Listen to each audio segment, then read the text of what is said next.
La universalidad del sufrimiento se neutraliza por la universalidad de la redención. Esa es probablemente una de las lecciones más importantes del libro de Job. Así como el patriarca se hizo símbolo de la humanidad sufridora, también prefigura la persona de Cristo, quien ofreció la solución final para el sufrimiento de la tierra. El enfoque de la lección de esta semana es saber que lo que se destaca al final de este estudio es el mensaje cristocéntrico del libro. Presenta repetidas veces a nuestro Redentor, la salvación y una vida centrada en la fe.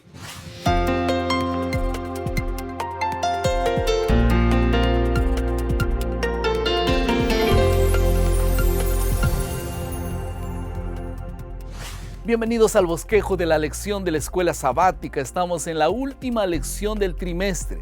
Sé que fue un bálsamo para muchos, un aprendizaje para otros y una advertencia para la mayoría. El título de esta última lección es Algunas lecciones del libro de Job. Elegimos 4 grandes lecciones de la experiencia de Job que pueden ayudarnos a ser fieles en un mundo lleno de problemas. Estas 4 lecciones son: Dios no explica todo, existe un ser malo, amigos ni siempre ayudan y finalmente fieles en el sufrimiento. ¿Todo bien? Vamos a comenzar por la primera entonces. La primera lección es que Dios no explica todo. Cuando sufrimos es natural que preguntemos ¿por qué? El profeta Habacuc hizo la misma pregunta también. Es interesante observar que Dios no responde a todas nuestras preguntas. Si todo tuviera una explicación, entonces no habría fe. Ninguno de los personajes de la historia comprendía la realidad invisible. Job y sus amigos no tenían idea de lo que estaba sucediendo entre los bastidores. El libro de Job, por lo tanto, nos enseña que necesitamos aprender a vivir por la fe. Un día todo quedará aclarado. En 2 Corintios capítulo 4, versículo 18 dice: no mirando nosotros las cosas que se ven, sino las cosas que no se ven. Pues las cosas que se ven son temporales, pero las que no se ven son eternas. Una segunda lección que encontramos sobre la vida de Job es que existe un ser malo y existe también el mal. Satanás es un ser real. Apocalipsis lo describe claramente en el capítulo 12, versículo 12. Es el responsable del mal en la tierra, 1 Pedro 5:8. Y también en el caso de Job, Satanás fue el responsable directo del mal, tanto moral como en los desastres en la salud y también en la muerte de sus hijos. Por otro lado, existe también el mal que es parte de este mundo. Pastor, ¿qué es el mal? La Biblia lo llama de pecado. Hay una diferencia entre pecado en singular, mal, y pecados en plural, maldades. Pecado en singular es la naturaleza pecaminosa, es el corazón inclinado al mal que heredamos de nuestros primeros padres. Salmo 51:5 y Romanos 5:12 aclaran este tema. Por otro lado, pecados en plural son los frutos del corazón pecaminoso. Marcos 7:21 y 22 habla cuáles son esos frutos: la mentira, el odio, la miseria. Todas estas cosas son resultado de un corazón pecaminoso. La tercera lección que aprendemos acerca de la vida de Job es que los amigos ni siempre ayudan. Los amigos de Job ofrecieron explicaciones basadas en sus propias opiniones y no en la verdad que viene de Dios. Donde Dios no ha hablado, ellos se atrevieron a hablar. El resultado no fue consuelo, no fue ayuda, y sí perturbación y desánimo.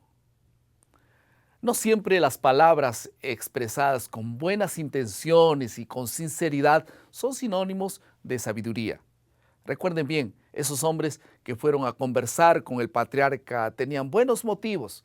Ellos habían oído lo que había sucedido con él y fueron junto a él, dice la Biblia. Y entonces se condolieron de él y entonces inclusive guardaron silencio, lloraron junto a él. Pero sus palabras al final no ayudaron. Por el contrario, afligieron todavía más el corazón de Job. Por otro lado, Los amigos de Job consideraron más importante corregir la teología de Job que incentivarlo y levantar el ánimo del amigo que estaba sufriendo. Es importante también notar que hay un momento y un lugar para reprender y animar, pero el principio que está por detrás de esta reprensión, de estas palabras, siempre debieran ser el amor. Este es el asunto que debiera estar detrás de todas nuestras palabras al aproximarnos de una persona que sufre. En cuarto lugar, la cuarta lección que aprendemos de la vida de Job es que podemos permanecer fieles en el sufrimiento. Hay una verdad clara: tarde o temprano todos pasaremos por momentos de sufrimiento. Job perdió todo. Jeremías fue puesto en prisión. Juan el Bautista fue decapitado. Jesús fue crucificado. Esteban fue apedreado. Pablo sufrió naufragio y también prisiones.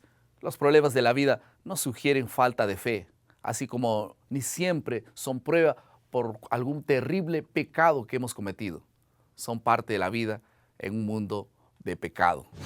Ok, pero la gran pregunta es, ¿cómo permanecer fiel a Dios en medio del sufrimiento?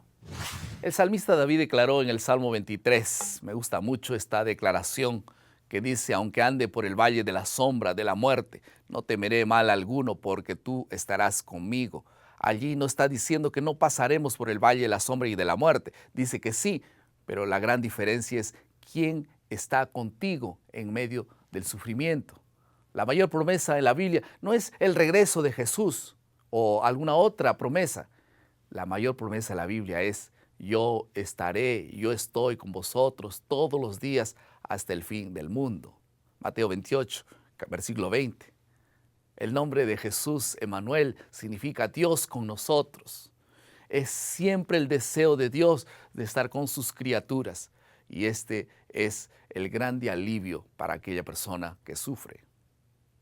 Por otro lado, el mejor consuelo viene de Dios. 2 Corintios 1, 3 y 4 dice que bendito sea el Dios y Padre de nuestro Señor Jesucristo, Padre de misericordias y Dios de toda consolación, el cual nos consuela en todas nuestras tribulaciones, para que podamos también nosotros consolar a los que están en cualquier tribulación. Por lo tanto, no debemos culpar a Dios en todos nuestros sufrimientos. Nosotros sabemos que en medio del dolor, Job declaró, e hizo esta linda declaración: sea el nombre de Jehová bendito. Está sufriendo, sea el nombre de Jehová bendito. Por eso aquella declaración de Santiago, capítulo 5, versículo 13, que dice que si alguno está entre vosotros afligido o triste, haga oración, eleve una plegaria a Dios. Cristo siempre es nuestra mayor esperanza. En medio del dolor, Él es nuestra esperanza. Por la fe esperamos un mundo mejor donde no habrá más muerte ni sufrimiento, y Cristo mismo vivirá con nosotros para siempre. Por eso la declaración más importante, más impresionante de Job fue: yo sé que mi Redentor vive, y al final se levantará sobre el polvo. Algunas aplicaciones al final de esta lección también, que son aplicaciones de todas las lecciones que hemos aprendido en este trimestre. En primer lugar, frente al dolor de una persona, podemos equivocarnos pronunciando palabras inadecuadas o falsas. Por eso necesitamos sabiduría y amor genuinos que vienen de Dios y son fundamentales para que seamos instrumentos de ánimo y consuelo. Por otro lado, cuando por la fe y la gracia confiamos en aquel que murió en la cruz por Job y por nosotros, el mensaje es: ve y haz tú lo mismo. Allí hay un gran ejemplo en la vida de Job para seguir. Al final de este bosquejo es nuestra parte de la creatividad. Nosotros, ¿qué vamos a hacer? ¿Cómo podemos tener más compasión por los que sufren, incluso por los que sufren por sus propios caminos equivocados? ¿Conoce usted a alguien que está sufriendo? Yo te invito a levantarte en el nombre del Señor y llevar una palabra de ánimo y esperanza al cansado, y sea para Él un bálsamo, un alivio para el alma que sufre. Que Dios te bendiga para ser una bendición para los que están sufriendo los ataques del diablo y también las consecuencias de sus propios pecados. Hemos llegado al final de nuestro bosquejo. Esperamos que haya sido de ayuda para el estudio de la palabra de Dios. Y como todas las semanas, nosotros terminamos diciendo maná, que es el estudio diario de la Biblia. Cada mañana es el alimento para la vida. Que Dios te bendiga.